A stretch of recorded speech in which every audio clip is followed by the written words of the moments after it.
Assalomu alaykum, yaxshimisizlar akalar, charchamay tinchmisizlar? Hop, o'zimiz ham ishlaysizmi degan savollar ham juda ko'p bo'lardi. Hozir bolalar ichkarida naves qilishganda, men o'zim tashqarida shu yog'ochini laklab turaman deb, xudo xolasa laklab bo'ldim.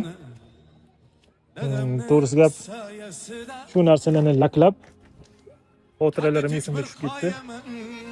Biz o'sha 7-sinfdan bozorga chiqqanman, otamiz rahmatli joy qilib berganlar. O'sha yerda biz oldiy direktor bo'lganmiz.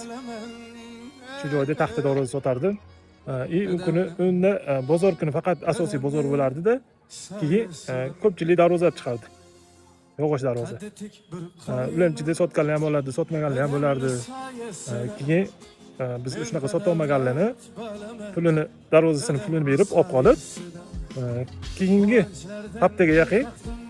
haftaga shunaqa qilib yog'och darvozalarni laklab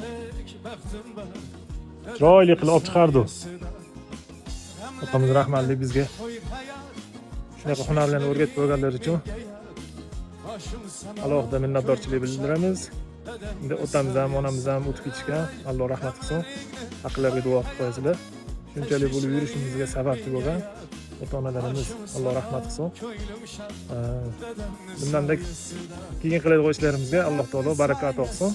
Bizni qo'llab-quvvatlab, videolarimizga layklar bosib turasizlar. Xudo xolasa biz 3-avlodmiz.